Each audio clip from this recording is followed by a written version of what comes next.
മഹാഭാരതം ആദിപർവം, സഭാപർവം, വനപർവം, വിരാടപർവം, ഉദ്യോഗപർവം, ഭീഷ്മപർവം, ദ്രോണപർവവും കഴിഞ്ഞ് കർണപർവത്തിലെ കർണൻ കൗരവ സൈന്യാധിപനാകുന്നതും യുധിഷ്ഠിരന്റെ പരാക്രമവും കർണന്റെയും ശല്യന്റെയും സംവാദവും പരശുരാമ ശാപകതയും അശ്വത്ഥാമാവിന്റെ ശപഥവും ശ്രീകൃഷ്ണന്റെ ഉപദേശവും ദുശാസനന്റെ വധവും കർണാർജുന യുദ്ധവും ഒടുക്കം കർണന്റെ വധം വരെയുള്ള കാര്യങ്ങളാണ് നമ്മൾ കർണപർവത്തിൽ നോക്കിക്കണ്ടിരുന്നത്. അതോടുകൂടി കർണപർവം സമാപിച്ചിരുന്നു. ഇനി മഹാഭാരതത്തിലെ അടുത്ത പർവമാണ് ശല്യപർവം തുടരുന്നു. കർണന്റെ മരണത്തോടുകൂടി കൗരവ സൈന്യം അനാഥമായി. ഛിന്ന ഭിന്നമായ സൈന്യങ്ങളെ തടുത്തുകൂട്ടി പാണ്ഡവന്മാരോട് ഏറ്റുമുട്ടുവാനുള്ള ശ്രമം ദുര്യോധനൻ നടത്തിയെങ്കിലും അത് ഫലിച്ചില്ല. എല്ലാവരും കൈനിലകളിലേക്കെത്തി. വൈകിട്ടത്തെ നിത്യകർമ്മങ്ങളും ആഹാരവും മറ്റും കഴിച്ചതിന് ശേഷം എല്ലാവരും ഒരുമിച്ചുകൂടി. അവർ നിരാശരും മ്ലാനവതരരുമായിരുന്നു. കർണന്റെ മരണത്തോടുകൂടി എല്ലാം നഷ്ടപ്പെട്ടു കഴിഞ്ഞിരുന്നു. 13 അക്ഷൗഹിണി ഉണ്ടായിരുന്ന കൗരവപ്പടയുടെ സിംഹഭാഗവും നശിച്ചു.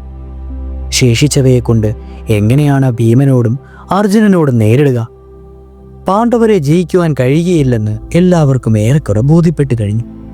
ഈ നിലയ്ക്ക് എന്താണ് സംസാരിക്കേണ്ടതെന്നറിയാതെ എല്ലാവരും മൗനമായിട്ടേ ഇരുന്നുള്ളൂ. അവസാനം കൃപാചാര്യനാണ് മൗനം ഭഞ്ജിച്ചത്. അദ്ദേഹം പറഞ്ഞു, മഹാമയനായിരുന്നു നമ്മുടെ നട്ടെല്ല്. അദ്ദേഹം തളർന്ന് ശരശയ്യയിൽ കിടക്കുന്നു. ദ്രോണനും കർണനുമായിരുന്നു പിന്നീട് നമുക്ക് ആശ്രയം. അവരും മരിച്ചു. നമ്മുടെ അനവധി രതിശ്രേഷ്ഠന്മാർ കൊല്ലപ്പെട്ടു. എല്ലാ മഹാരഥന്മാരും ജീവിച്ചിരുന്ന കാലത്തും നമുക്ക് അർജുനനെ വീഴ്ത്തുവാൻ കഴിഞ്ഞില്ല. ഇനിയും നാം അർജുനനെ കൊല്ലാമെന്ന മോഹം വെച്ച് പുലർത്തേണ്ടതില്ല. അവൻ നമ്മളെ കൊല്ലാനാണ് സാധ്യത. സഭയിൽ ഭീമസേനൻ ചെയ്ത ശപഥം നിറവേറ്റി. അവൻ നിന്റെ അനുജനെ കൊന്ന് രക്തം പാനം ചെയ്തു. ബാക്കിയുള്ള ശപഥവും അവൻ നിറവേറ്റും. യുദ്ധം ക്ഷത്രിയർക്ക് അനിവാര്യമാണ്. യുദ്ധം കൊണ്ടാണ് ക്ഷത്രിയൻ കാര്യം നടത്തേണ്ടത്. എന്നാൽ താൻ ശത്രുവിനേക്കാൾ ബലവാനാണെങ്കിൽ മാത്രമേ യുദ്ധം ചെയ്യൂ എന്നും തുല്യ ബലശാലികളാണെങ്കിൽ പോലും യുദ്ധം ഒഴിവാക്കണമെന്നും ക്ഷീണിതനാണെങ്കിൽ ശത്രുവിനോട് സന്ധി ചെയ്യണമെന്നുമാണ് ബൃഹസ്പതിയുടെ നീതിശാസ്ത്രത്തിൽ പറയുന്നത്. നാം ഇപ്പോൾ ദുർബലരായിരിക്കുകയാണ്. ശത്രുക്കളാണെങ്കിൽ പ്രബലന്മാരാണ്. ആ നിലയ്ക്ക് പാണ്ഡവന്മാരോട് നാം സന്ധി ചെയ്യുന്നതാണ് നല്ലത്. പാണ്ഡവർ വിജയികളായി നിൽക്കുമ്പോൾ സന്ധിക്ക് സമ്മതിക്കുമോ എന്ന് സംശയിക്കേണ്ടതില്ല. ധൃതരാഷ്ട്രൻ എപ്പോഴും എന്തു പറഞ്ഞാലും യുധിഷ്ഠിരൻ കേൾക്കും. യുധിഷ്ഠിരന്റെ ആജ്ഞയെ അവന്റെ ഭ്രാതാക്കളെല്ലാം അനുസരിക്കുകയും ചെയ്യും. അതിനാൽ ഇനിയെങ്കിലും അവരുമായി സന്ധി ചെയ്ത് അങ്ങയെയും അങ്ങയുടെ വംശത്തെയും രക്ഷിക്കുകയാണെന്ന് അതാണ് ഉചിതമായ കാര്യമെന്നാണ് എനിക്ക് തോന്നുന്നത്. കുർബന്റെ ഉപദേശം ദുര്യോധനന്റെ മനസ്സിൽ തട്ടിയതേയില്ല. അവന്റെ ചിന്ത മറ്റൊരു വഴിക്കായിരുന്നു. അവൻ കുറച്ചു നേരം മൗനമായിരുന്നു. അതിനുശേഷം ചുടുനെടുവീർപ്പിട്ടുകൊണ്ട് പറഞ്ഞു, ആചാര്യ, അങ്ങ് എനിക്ക് വേണ്ടി ജീവൻ പോലും ഉപേക്ഷിച്ച് പോരാടി. അങ്ങയെ ഞാൻ അങ്ങേയറ്റം ബഹുമാനിക്കുന്നു. സുഹൃത്ത് എന്ന നിലയിൽ അങ്ങ് പറയേണ്ട വാക്കുകളാണിപ്പോൾ പറഞ്ഞത്. എന്നാൽ എനിക്കത് നിശേഷം സ്വീകാര്യമല്ല. പാണ്ഡവന്മാരെ കള്ളച്ചൂതിൽ ജയിച്ച് നാട്ടിൽ നിന്ന് ഓടിച്ചതാണ്. അവരുടെ പത്നിയെ സഭാതലത്തിൽ കൊണ്ടുവന്ന് വളരെയേറെ അപമാനിച്ചു. ദൂതന് വന്ന കൃഷ്ണനെ അധിക്ഷേപിച്ചാണ് മടക്കി അയച്ചത്. അങ്ങനെ ധാരാളം കുറ്റം ചെയ്തവരാണ് കൗരവർ. അഭിമന്യുവിൻ്റെ വധം അർജുനന് പൊറുക്കാനാവുന്നതല്ല. ഭീമൻ തീക്ഷ്ണനാണ്, മഹാബലനുമാണ്. അവൻ ഉഗ്രമായ സത്യം ചെയ്തിട്ടുണ്ട്. അവൻ ഒടിയുകയല്ലാതെ വളയുകയില്ല. എന്നോട് ഇവർക്ക് വൈര്യം വർദ്ധിച്ചാളി കത്തുകയാണ്. ഒരു വിധത്തിലും കെടുന്നതല്ല. അഭിമാനം നഷ്ടപ്പെടുത്താതെ ഞാൻ എങ്ങനെ അവരുമായി സന്ധിയിലുണ്ടാകും? ആഴി ചൂടുന്ന ഈ ഊഴിയെല്ലാം അനുഭവിച്ചവനാണ് ഞാൻ. മന്നവന്മാർക്കൊക്കെ ഉപരിയായി ആർക്കനെ പോലെ പ്രശോഭിച്ചിരുന്ന ഞാൻ എന്നെ ധർമ്മപുത്രദാസനായി ജീവിക്കാൻ എനിക്ക് സാധിക്കുമോ? ഞാൻ പല യജ്ഞങ്ങൾ ചെയ്തു. ബ്രാഹ്മണന്മാർക്ക് ദാനം ചെയ്തു. ആഗ്രഹങ്ങൾ നിറവേറ്റി. ശത്രുക്കളുടെ ശിരസിൽ നിന്ന് ഭൃത്യന്മാരെ പോറ്റി. ദീനജനങ്ങളെ സഹായിച്ചു. പരരാഷ്ട്രങ്ങളെ ജയിച്ചു. സ്വരാഷ്ട്രം കാത്ത് എല്ലാ ഭോഗങ്ങളും അനുഭവിച്ചു. ശാശ്വതമായ സുഖം ലോകത്തിലില്ല. രാജ്യമെങ്ങ്, കീർത്തിയെങ്ങ്. ഇന്ന് കീർത്തിയാണ് പുലർത്തേണ്ടത്. പോരിലല്ലാതെ അതിന് സാധ്യമല്ല. ക്ഷത്രിയൻ വീട്ടിലിരുന്ന് ചാകുന്നത് അപലപനീയമാണ്. ഗ്രഹത്തിൽ മെത്തയിൽ കിടന്ന് ചാകുന്നത് ഏറ്റവും അധർമ്മമാണ്. പോരിൽ മരിക്കുന്ന പുരുഷൻ മഹായജ്ഞങ്ങൾ ചെയ്ത് മഹാമഹിമ നേടും. ഭീഷ്മ പിതാമഹനും ദ്രോണാചാര്യനും കർണദുശാസനന്മാരും ജയദ്രഥനും മറ്റും പോയ വീരമാർഗം പിന്തുടരുവാനാണ് ഞാനും ആഗ്രഹിക്കുന്നത്. വൈശ്യന്മാർക്കും സോദരന്മാർക്കും പിതാമഹന്മാർക്കും ഞാൻ നാശം വരുത്തി വെച്ചു. ഇനി ഞാൻ സന്ധി മുഖേന എൻ്റെ ജീവനെ കാക്കുവാൻ ശ്രമിച്ചാൽ ജനങ്ങൾ എന്നെ നിന്ദിക്കും. ബന്ധുമിത്രാദികളില്ലാതെ പാണ്ഡവരെ കൈകൂപ്പിയിട്ട് ലഭിക്കുന്ന രാജ്യം എനിക്കെന്തിനാണ്? ആകയാൽ ഞാൻ യുദ്ധം ചെയ്യാൻ തന്നെ തീരുമാനിച്ചു. മറ്റൊന്നും ഞാൻ ചെയ്യുകയുമില്ല. ദുര്യോധനന്റെ വാക്കുകൾ കേട്ടിരുന്ന ക്ഷത്രിയരൊക്കെ അവൻ പറഞ്ഞത് വളരെ ശരിയാണെന്ന് തലകുലുക്കി സമ്മതിച്ചു. അവർ അവനെ അങ്ങേയറ്റം പ്രശംസിച്ചു. അവരുടെ പ്രശംസ കേട്ടപ്പോൾ ദുര്യോധനന്റെ ആവേശം അധികരിച്ചു. യുദ്ധം തുടർന്നുകൊണ്ട് പോകുവാൻ തന്നെ എല്ലാവരും തീരുമാനിച്ചു. ദുര്യോധനൻ അശ്വത്ഥാമാവിനെ സമീപിച്ച് സേനാനായകൻ ആരായിരിക്കണമെന്നതിനെപ്പറ്റി ആലോചിച്ചു. അശ്വത്ഥാമാവായ ദ്രൗണി പറഞ്ഞു, ദുര്യോധന, കുലം, ശ്രീ, തേജസ്, വീര്യം, സൽകീർത്തി എന്നിങ്ങനെ എല്ലാ ഗുണങ്ങളും ചേർന്നവനാണ് ശല്യൻ. അദ്ദേഹം തൻ്റെ ഭാഗിനിയന്മാരെ വിട്ട് നമ്മളോട് ചേർന്ന കൃതജ്ഞനാണ്. അദ്ദേഹമായിരിക്കട്ടെ നമ്മുടെ അടുത്ത സേനാനായകൻ. എല്ലാവർക്കും അശ്വത്ഥാമാവിൻ്റെ അഭിപ്രായം സ്വീകാര്യമായി. അവർ ശല്യൻ്റെ ചുറ്റും നിന്ന് ജയ് ജയ് ശല്യൻ എന്ന് ആർപ്പ് വിളിച്ചു. ഹർഷോന്മാദത്തോടെ ശല്യൻ പറഞ്ഞു, ഹേ രാജാവേ, എൻ്റെ ജീവനും നാടും ധനവും ഞാൻ നിനക്കായി സമർപ്പിക്കുന്നു. ഉടൻ തന്നെ ശല്യനെ സേനാനായകനാക്കി അഭിഷേകം ചെയ്തു. വാദ്യങ്ങൾ കൊട്ടി ആഘോഷിച്ചു. എല്ലാവരും മാധ്രാധിപനെ വാനോളം പുകഴ്ത്തി. ശല്യൻ അഭിമാനം കൊണ്ട് പുളകിത ഗാത്രനായി. കൗരവ സേനാധിപതനാക്കി വാഴിക്കപ്പെട്ട താൻ ഇതുവരെയുള്ള സേനാനായകന്മാരെക്കാൾ കേമനാണെന്ന് വിശ്വസിച്ച അദ്ദേഹം പറഞ്ഞു, രാജാവേ, ഞാൻ പാണ്ഡവ പാഞ്ചാലരെയെല്ലാം കുന്നുമുടിക്കും. ഭീഷ്മരേക്കാളും ദ്രോണനേക്കാളും കർണനേക്കാളും മേലെ ഞാൻ പൊരുതുന്നതാണ്. നിന്റെ പ്രിയത്തിനു വേണ്ടി ഞാൻ ചെയ്യുന്ന പോരാട്ടം കണ്ടുകൊള്ളുക. എല്ലാവരും സംതൃപ്തരായി. ശല്യന്റെ നേതൃത്വത്തിൽ അടുത്ത ദിവസത്തെ യുദ്ധം വിജയിക്കുമെന്ന് അവരെല്ലാവരും വിശ്വസിച്ചു. സൈന്യങ്ങൾ സമാധാനത്തോടെ അന്ന് രാത്രി സുഖമായി ഉറങ്ങി. ശല്യനെ സേനാനായകനാക്കിയ വിവരം ധർമ്മപുത്രൻ അറിഞ്ഞു. അദ്ദേഹം കൃഷ്ണനോട് അതേപ്പറ്റി പറഞ്ഞു. എങ്ങനെയാണ് ശല്യനെ അഭിമുഖീകരിക്കേണ്ടതെന്ന് ആരാഞ്ഞു. കൃഷ്ണൻ പറഞ്ഞു, യുധിഷ്ഠിര, പോരിൽ ഭീഷ്മദ്രോണ കർണാദികളെ പോലെ തന്നെ ശ്രേഷ്ഠനാണ് ശല്യനും. അവൻ സിംഹപരാക്രമിയാണ്, അജയ്യനുമാണ്. അങ്ങയ്ക്ക് അവനെ കൊല്ലുവാൻ കഴിയും. ഇത് തൻ്റെ മാതുലനാണെന്നുള്ള ചിന്ത ഭവാൻ ഉണ്ടാകരുത്. അങ്ങയ്ക്കുള്ള തപോവീര്യവും ക്ഷാത്രശക്തിയും പ്രകടിപ്പിച്ച് ഈ രതിവീരനെ അങ്ങ് തന്നെ സംഹരിക്കണം. കൃഷ്ണൻ അദ്ദേഹത്തിന്റെ ശിബിരത്തിലേക്ക് മടങ്ങിപ്പോയി. കൃഷ്ണൻ പറഞ്ഞ ഓരോ വാക്കുകളെപ്പറ്റിയും യുധിഷ്ഠിരൻ ആലോചിച്ചു. നാളത്തെ യുദ്ധത്തിൽ താൻ തന്നെ ശല്യനെ കൊല്ലുവാൻ ശ്രമിക്കുമെന്നുറച്ചു. കർണൻ മരിച്ചതിൽ അത്യധികം സന്തോഷിക്കുകയും സമാധാനിക്കുകയും ചെയ്തു. അദ്ദേഹം അന്നേ ദിവസം രാത്രിയിൽ സുഖമായിയാണ് ഉറങ്ങിയത്. യുദ്ധത്തിന്റെ 18-ാം ദിവസമാണ്. കൗരവ സൈന്യം പ്രഭാതത്തിൽ തന്നെ പടക്കളത്തിലേക്ക് പോകുവാൻ സന്നദ്ധരായി. അങ്ങനെ യുദ്ധത്തിന്റെ 18-ാം ദിവസം പിറക്കുകയാണ്. ശല്യൻ മുന്നിലും അദ്ദേഹത്തിന്റെ ഇരുപാർശ്വങ്ങളിലുമായി കൃപനും കൃതവർമാവും, പിന്നിൽ അശ്വത്ഥാമാവും, മധ്യത്തിൽ ദുര്യോധനനും, 4 ഭാഗങ്ങളിലും സൈന്യങ്ങളും എന്നീ നിലയിൽ അവർ പോർക്കളത്തിലേക്ക് പുറപ്പെട്ടു. എല്ലാവരും ആർത്തു വിളിച്ചു. ഭേരീനാദത്തോടും ശംഖുനാദത്തോടും കൂടിയാണ് നീങ്ങിയത്. സർവ്വതവും ഭദ്രം എന്നറിയപ്പെടുന്ന വ്യൂഹമാണ് ശല്യൻ ചമച്ചത്. കഴിഞ്ഞ 17 ദിവസത്തെ യുദ്ധത്തിൽ മിക്കവാറും പരാജിതരായ കൗരവരെ ഇന്ന് ഉന്മൂലന നാശം വരുത്തി യുദ്ധം അവസാനിപ്പിക്കണമെന്നുള്ള ദൃഢനിശ്ചയത്തോടെ ഉത്സാഹഭരിതരായിട്ടാണ് പാണ്ഡവർ യുദ്ധക്കളത്തിലേക്ക് പുറപ്പെട്ടത്. അവർ അവിടെ എത്തി വേണ്ട തരത്തിൽ വ്യൂഹം ചമച്ച് ഏറ്റുമുട്ടലിന് തയ്യാറായി. യുധിഷ്ഠിരൻ ശല്യനോടും ഭീമസേനൻ കൃപനോടും നകുല സഹദേവന്മാർ ശകുനിയോടും ഉലൂകനോടും അർജുനൻ ശേഷിച്ച സംശക്തകന്മാരോടും പൊരുതുവാൻ തുടങ്ങി. ദൃഷ്ടദ്യുമ്നൻ, സാത്യകി, ശിഖണ്ഡി, പാഞ്ചാലീപുത്രന്മാർ തുടങ്ങിയവർ മറ്റു കൗരവ പ്രമുഖവരോടും പോരാടി. എല്ലാവരും ഉഗ്രമായി ശസ്ത്രങ്ങൾ വർഷിച്ചു. ഇരുഭാഗത്തും ധാരാളം ഭടന്മാരും അശ്വങ്ങളും ആനകളും മറ്റും ചത്തുവീഴുകയും ചെയ്തു. കൗരവപ്പട കഴിഞ്ഞ ദിവസങ്ങളിലായി മിക്കവാറും നശിച്ചു കഴിഞ്ഞിരുന്നുവെങ്കിലും അവരുടെ ഉത്സാഹത്തിനോ വാശിക്കോ ഒരു കുറവും ഉണ്ടായിരുന്നില്ല. അവർ ആവേശത്തോടെ തന്നെ പോരാടി. എന്നാൽ അർജുനന്റെയും ഭീമന്റെയും ബാണങ്ങൾ പോർക്കളത്തിന്റെ എല്ലാ ഭാഗങ്ങളിലും ഒരുപോലെ എത്തിക്കൊണ്ടിരുന്നതിനാൽ ശവങ്ങൾ കുന്നുകുന്നായി കൂടുവാൻ തുടങ്ങി. ഈ സന്ദർഭത്തിൽ കർണന്റെ 3 പുത്രന്മാർ നകുലനോട് ഏറ്റുമുട്ടി.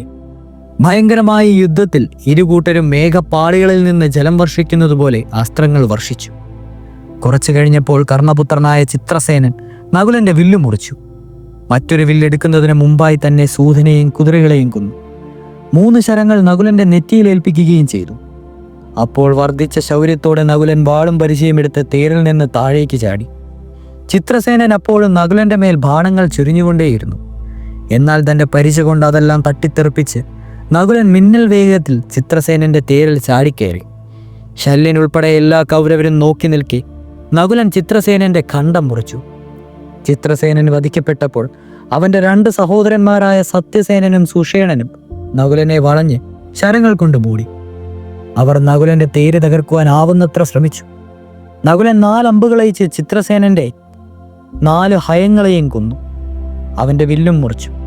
അവൻ മറ്റൊരു തേരിൽ കയറി നകുലനോട് എതിർത്തു. അല്പം കഴിഞ്ഞപ്പോൾ സുഷേണൻ പാണ്ഡുപുത്രൻ്റെ വില്ലു മുറിച്ചു. അപ്പോൾ നകുലൻ മറ്റൊരു വില്ലെടുത്ത് സുഷേണൻ്റെ മേൽ 5 ബാണങ്ങൾ എയ്തു. ഒരമ്പ് കൊണ്ട് കേതുവും കണ്ടിച്ചു. പിന്നെ സത്യസേനൻ്റെ വില്ലും കയ്യുറയും അറുത്തു. ഇത് കണ്ട പാണ്ഡവപ്പട ആർത്തു വിളിച്ചു. എന്നാൽ സത്യസേനൻ ഒട്ടും കൂസാതെ യുദ്ധം തുടർന്നു. അവൻ നകുലൻ്റെ വില്ല് തകർത്തു. ഉടൻ നകുലൻ ശക്തിവേലെടുത്ത് പ്രതിയോഗികളുടെ നേർക്ക് പ്രയോഗിച്ചു. കൂർത്തുമൂർത്ത് നാവ് നീട്ടുന്ന വിഷം കൂടിയ നാഗത്തെ പോലെയുള്ള ആ വേൽ സത്യസേനൻ്റെ മാറിൽ തറച്ച് അവൻ്റെ ഹൃദയം പിളർന്നു. അവൻ തേർത്തട്ടിൽ നിന്ന് മരിച്ച് താഴത്തേക്ക് വീണു. സത്യസേനൻ്റെ വധം സുഷേണനെ കൂടുതൽ ചൊടിപ്പിച്ചു. അവൻ ക്രോധത്തോടെ എയ്ത അമ്പുകൾ കൊണ്ട് നകുലൻ്റെ സൂതനും കുതിരകളും മരിച്ചു വീണു. തേരും തവിടുപൊടിയാക്കി. നകുലൻ വിരദ്ധനായി നിൽക്കുന്നത് ദൂരെ നിന്ന് കണ്ട അവൻ്റെ പുത്രൻ സൂതസേനൻ തേരുമായി ഓടിയെത്തി അച്ഛനെ തേരിൽ കയറ്റി. നകുലൻ്റെ ശൗര്യൻ 10 മടങ്ങ് വർദ്ധിച്ചു. അവൻ മറ്റൊരു വില്ലെടുത്ത് സുഷേണനുമായി പോരാടി. 2 പേരും ഏതാനും സമയം ഉഗ്രമായി പോരാടി. അവസാനം നകുലൻ മുനകൂർത്ത് വിളങ്ങുന്ന അർദ്ധചന്ദ്രമെടുത്ത് കർണപുത്രൻ്റെ നേർ കയച്ചു. സുഷേണൻ്റെ തല അരിഞ്ഞു വീണു. കർണൻ്റെ 3 പുത്രന്മാരെ നകുലൻ വധിച്ചപ്പോൾ കൗരവപ്പട പരിഭ്രമിച്ച് ഓടുവാൻ തുടങ്ങി. ശല്യൻ ഇതെല്ലാം കാണുന്നുണ്ടായിരുന്നു. തൻ്റെ മുന്നിൽ വെച്ച് തന്നെ 3 കർണപുത്രന്മാർ വധിക്കപ്പെട്ടപ്പോൾ അദ്ദേഹത്തിന് രോഷം ആളിക്കത്തി.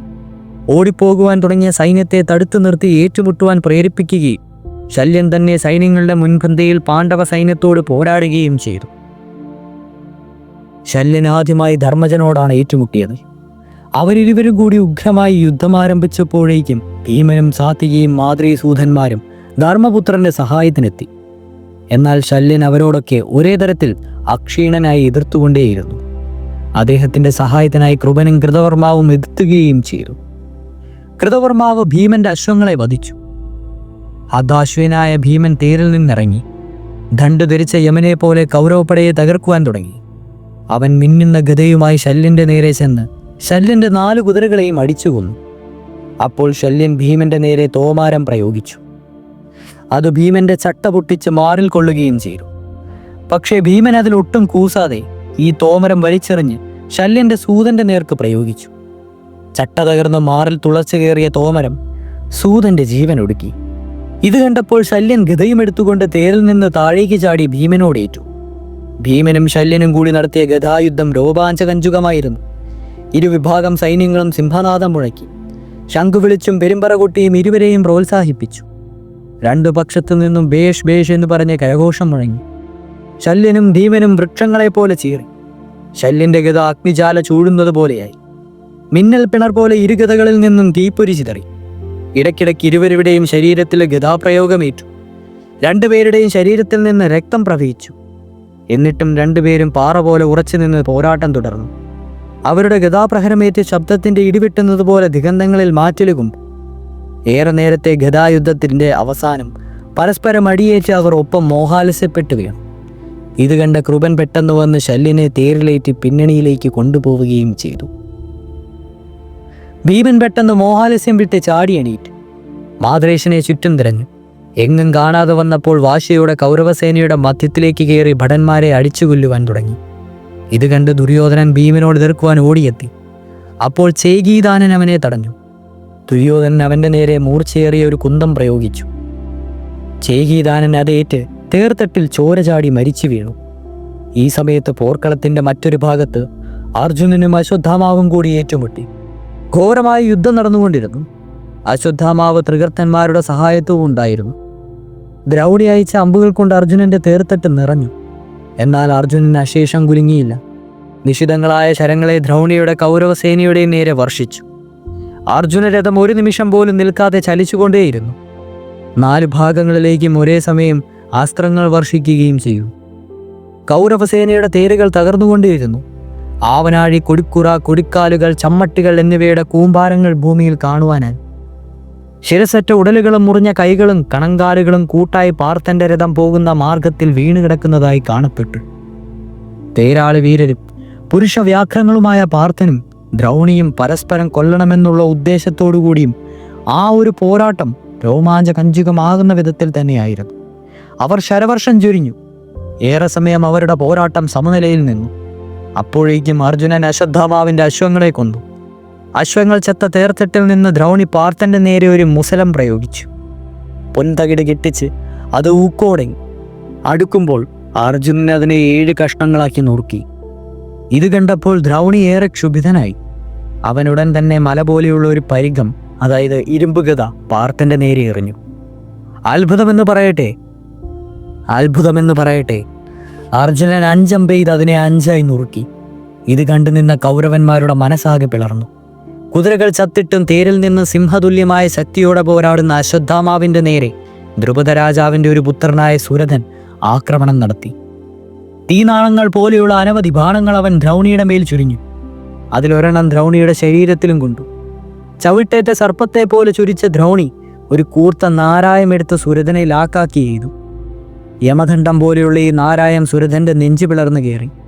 സുരഥൻ മരിച്ചു വീണു. പോർക്കളത്തിൽ എല്ലായിടത്തും പൊരിഞ്ഞ യുദ്ധം നടക്കുന്നുണ്ട്. ശല്യൻ പടക്കളത്തിലെല്ലാം ചുറ്റിക്കറങ്ങി നേതൃത്വം കൊടുക്കുകയും എല്ലാവരെയും പ്രോത്സാഹിപ്പിക്കുകയും ചെയ്തു. കൃഷ്ണാർജുനന്മാർ കൃപനെയും കൃതവർമാവിനെയും കണക്കിന് വിഷമിപ്പിച്ചു. ശകുനി സഹദേവനോട് ഏറ്റുമുട്ടി. ശിഖണ്ഡി അശ്വത്ഥാമാവുമായി പോരാടി. ദുര്യോധനുമായി പോരാടുവാനാണ് ഭീമൻ ഒരുമ്പിട്ടത്. തലേ ദിവസം രാത്രി തനിക്ക് ശല്യനെ വധിക്കുവാൻ കഴിയുമെന്ന് കൃഷ്ണൻ പറഞ്ഞപ്പോൾ മുതൽ യുധിഷ്ഠിരന്റെ മനസ്സിൽ അതേ ചിന്ത തന്നെയാണ്. 17 ദിവസത്തെ യുദ്ധത്തിൽ തന്റെ സഹോദരന്മാരെല്ലാം പല വീരകൃത്യങ്ങൾ ചെയ്യുകയും പല കൗരവ പ്രമുഖരെയും വധിക്കുകയും ചെയ്തു. ഇന്ന് തനിക്കും അതുപോലെ ഒരു കൃത്യം ചെയ്യണമെന്ന് അവൻ മനസ്സിൽ ഉറപ്പിച്ചു. ശല്യനെ തന്നെ കൊല്ലാം. ഇപ്രകാരം ദൃഢനിശ്ചയം ചെയ്തുകൊണ്ട് യുധിഷ്ഠിരൻ ഭ്രാതാക്കളെയും കൃഷ്ണനെയും വിളിച്ചു പറഞ്ഞു. കഴിഞ്ഞ ദിവസങ്ങളിൽ നിങ്ങളൊക്കെ നിങ്ങളുടെ പൗരുഷം യഥോചിതം കാണിച്ചു. ഇനിയും എനിക്കൊരു ഭാഗം നിർവഹിക്കേണ്ടതുണ്ട്. മഹാരഥനായ ശല്യനെ എനിക്ക് സംഹരിക്കണം. സാത്വികേന്റെ വലൻ ചക്രവും ദൃഷ്ടദ്യുമ്നന്റെ ഇടം ചക്രവും കാക്കണം. പിന്നിൽ കാവലായ അർജുനൻ നിൽക്കണം. ശത്രുഘാതിയായ ഭീമൻ എൻ്റെ മുന്നിൽ നിൽക്കണം. ഞാൻ ക്ഷാത്രധർമ്മത്തെ മുൻനിർത്തി മാതുലനോട് എതിർക്കുകയാണ്. ജയത്തിനോ പരാജയത്തിനോ ഞാൻ രണ്ടിലൊന്ന് ഒരുങ്ങിക്കഴിഞ്ഞു. ഇന്ന് ഞാൻ ശല്യനെ കൊല്ലും, അല്ലെങ്കിൽ ശല്യൻ എന്നെ കൊല്ലും. ഇത് സത്യമാണ്. ശവദാനന്തരം യുധിഷ്ഠിരൻ ഒരു വലിയ തേരിൽ കയറി ധാരാളം ആയുധങ്ങളുമായി ശല്യന്റെ നേരെ നീങ്ങി. മാതരേശനും കാര്യമായ ഒരു സംഘടനത്തിനു വേണ്ട എല്ലാ ഒരുക്കങ്ങളും ചെയ്ത് മുന്നണിയിലേക്ക് വന്നു. താമസിയാതെ രണ്ടുപേരും തമ്മിൽ ഏറ്റുമുട്ടി. അപ്പോൾ ശംഖും പെരുമ്പറങ്ങളും മുഴങ്ങി. പാഞ്ചാലന്മാരും പാണ്ഡവന്മാരും സിംഹനാദം മുഴക്കി. കൗരവരോട് ഏറ്റുമുട്ടി കുരുപ്പുങ്കുവന്മാർ ഗജകണ്ഠവാരം കൊണ്ടും ഉച്ചത്തിലുള്ള പെരുമ്പറ ശബ്ദം കൊണ്ടും പാരിടം മുഴക്കി. ശല്യ യുധിഷ്ഠിര യുദ്ധം വർണ്ണനാതീതമായിരുന്നു. ശാന്തനും സമാധാനപ്രിയനുമായിരുന്ന യുധിഷ്ഠിരനെ ഇത്രത്തോളം ക്രുദ്ധനായിട്ടോ പരാക്രമിശാലിയായിട്ടോ ഇതിനു മുമ്പ് ആരും തന്നെ കണ്ടിരുന്നില്ല. യുധിഷ്ഠിരന്റെ അതുല്യമായ ആക്രമണം കണ്ടിട്ട് പാണ്ഡവന്മാർ പോലും ആശ്ചര്യപ്പെട്ടു. മാതരേശന്റെ പരാക്രമത്തിന് ഒട്ടും തന്നെ കുറവുണ്ടായിരുന്നില്ല. രണ്ടുപേരും പല മാതിരി അമ്പുകൾ പരസ്പരം പ്രയോഗിച്ചു. ദുര്യോധനൻ ധാരാളം സൈന്യങ്ങളെയും കൗരവ പ്രമാണികളെയും ശല്യനെ സഹായിക്കുവാൻ നിയോഗിച്ചു. ദൃഷ്ടദ്യുമ്നനും സാത്വികിയും മാതൃപുത്രന്മാർ അവരോടേറ്റ നല്ല കണക്കിൽ പ്രഹരിക്കുവാൻ തുടങ്ങി. അവൻ ഭീമന്റെ വേൽ കൊണ്ട് ദുര്യോധനന്റെ മാറിൽ പ്രഹരിച്ചു. അതിന്റെ ആഘാതത്താൽ ദുര്യോധനൻ തേരിലിരുന്നു പോയി. ഈ തക്കത്തിന് ഒരു കത്തിയമ്പെയ്ത് ഭീമൻ ദുര്യോധനന്റെ സൂതനെ കൊന്നു. നിയന്ത്രണം വിട്ട കുതിരകൾ സൈന്യങ്ങൾക്കിടയിലൂടെ പാഞ്ഞു. യുധിഷ്ഠിരൻ പല രഥീന്ദ്രന്മാരെയും വീഴ്ത്തി. ശല്യന്റെ നേർക്ക് അനേകം ബാണങ്ങൾ വർഷിച്ചു. ശല്യൻ ശരവർഷം കൊണ്ട് യുധിഷ്ഠിരനെ മൂടി. യുധിഷ്ഠിരന്റെ വില്ലു മുറിച്ചു. യുധിഷ്ഠിരൻ ഉടൻ തന്നെ 3-6 അമ്പുകളെടുത്ത് ശല്യന്റെ നേർക്ക് അയച്ചു. അവന്റെ 4 കുതിരകളെയും കൊന്നു. ഒരു ഭല്ലം കൊണ്ട് ശല്യന്റെ കുടിമരവും മുറിച്ചു. ശല്യൻ മറ്റൊരു തേരിൽ കയറി യുധിഷ്ഠിരനോട് ഏറ്റു. അവൻ 10 അമ്പുകൾ സാത്വികിയുടെയും 3 അമ്പുകൾ ഭീമന്റെയും 3 അമ്പുകൾ സഹദേവന്റെയും നേർക്കെയ്തു. യുധിഷ്ഠിരനെയും കഠിനമായി പേടിപ്പിച്ചു. തേര്, ആന, അശ്വങ്ങൾ ഇവയോടുകൂടി മറ്റു വില്ലാളികളെയും ശസ്ത്രങ്ങൾ വർഷിച്ചുകൊണ്ടേയിരുന്നു. എന്നിട്ട് കൊല്ലുകയും ചെയ്തു. യുധിഷ്ഠിരൻ ഒട്ടും പരിഭ്രമിക്കാതെ ശല്യനെ ലാക്കാക്കി അമ്പുകളെയ്തു. ഒരമ്പ് കൊണ്ട് ശല്യൻ ബോധഹീനനായി. എന്നാൽ പെട്ടെന്ന് അവൻ ബോധം വീണ്ടെടുത്തു. യുധിഷ്ഠിരന്റെ മേൽ 100 ബാണങ്ങളെയ്തു. യുധിഷ്ഠിരൻ അതെല്ലാം തടഞ്ഞിട്ട് ശല്യന്റെ മേൽ 9 അമ്പുകൾ വിട്ട് അവന്റെ ഉരസ്തടം കീറി. ക്രുദ്ധനായ ശല്യൻ കാതുവരെ വില്ലുവലിച്ച് 2 കത്തിയമ്പുകൾ യുധിഷ്ഠിരന്റെ മേൽക്ക് ചാപം മുറിക്കുവാനായി എയ്തു. അത് ചാപം മുറിക്കുക തന്നെ ചെയ്തു. അവന്റെ 4 കുതിരകളെയും കൊന്ന് സൂതനെയും വധിച്ചു. നിശ്ചലമായ തേരിൽ നിന്നുകൊണ്ട് യുധിഷ്ഠിരൻ പിന്നെയും അമ്പുകൾ വർഷിച്ചുകൊണ്ടേയിരുന്നു. അടുത്തുണ്ടായിരുന്ന ഭീമൻ 2 അമ്പുകൾ അയച്ച് ശല്യന്റെ വില്ല് 2 തുണ്ടമാക്കി. 2 അമ്പുകൊണ്ട് ശല്യനെയും പ്രഹരിച്ചു. പിന്നെയും അമ്പുകൾ ചെയ്ത് ശല്യന്റെ സൂതനെയും കുതിരകളെയും കൊന്നു. ശല്യൻ തേരിൽ നിന്ന് വാളും പരിചയമായി താഴത്തേക്ക് ചാടി. സിംഹം മാനിന്റെ നേർക്ക് കുതിക്കുന്നത് പോലെ യുധിഷ്ഠിരന്റെ നേർക്ക് കുതിച്ചു. യുധിഷ്ഠിരൻ സൂതനെയും കുതിരകളും ചത്ത തേരിലിരിക്കുകയാണ്. ശല്യനെ കൊല്ലുവാനുള്ള നേരം സമാഗതമായിരിക്കുമെന്ന് അദ്ദേഹം വിശ്വസിച്ചു. ഉടൻ തന്നെ പൊന്മണിത്തണ്ടുള്ളതും പൊന്നിറം പൂണ്ടതുമായ വേൽ കയ്യിലെടുത്തു. എരിഞ്ഞാടുന്ന കണ്ണ് രണ്ടും തുറിച്ച് മാദ്രേശനെ ക്രോധത്തോടെ നോക്കി. ദുഷ്ടാ, നീ ചത്തു എന്ന് ആക്രോശിച്ചുകൊണ്ട് യുധിഷ്ഠിരൻ ആ വേല് തന്റെ നേരെ പാഞ്ഞു വരുന്ന ശല്യനെ ലക്ഷ്യമാക്കി ഊക്കോടെ എറിഞ്ഞു. അത് ശല്യന്റെ മാറിൽ തറച്ച് അവന്റെ ഹൃദയം പിളർന്നു. ശല്യന്റെ ഹൃദയത്തിൽ നിന്നും രക്തം ചീറ്റി. അവന്റെ കയ്യിൽ നിന്നും വാൾ തെറിച്ചു വീണു. ശല്യൻ മൃതനായി. കൈകൾ നീട്ടി ഭൂമിയിൽ പതിച്ചു. ശല്യൻ വീണപ്പോൾ യുവാവായ വിചിത്ര കവചൻ എന്ന അവന്റെ അനുജൻ പ്രതികാരച്ചയോടെ ധർമ്മജനോട് ഏറ്റുമുട്ടി. ഗുണങ്ങൾ കൊണ്ടും കഴിവ് കൊണ്ടും അവൻ ശല്യന് തുല്യനായിരുന്നു. അവൻ ധർമ്മപുത്രന്റെ നേർക്ക് അനവരതി ആയുധങ്ങൾ എയ്തു. യുധിഷ്ഠിരൻ ഈ പ്രതികാരേച്ഛുവിന്റെ നാരായങ്ങളെ എല്ലാം ഖണ്ഡിച്ചു വീഴ്ത്തി. അവന്റെ വില്ലും കൊടിയും മുറിച്ചു. മറ്റൊരമ്പ് കൊണ്ട് അവന്റെ തലയും കൊയ്തു വീഴ്ത്തി.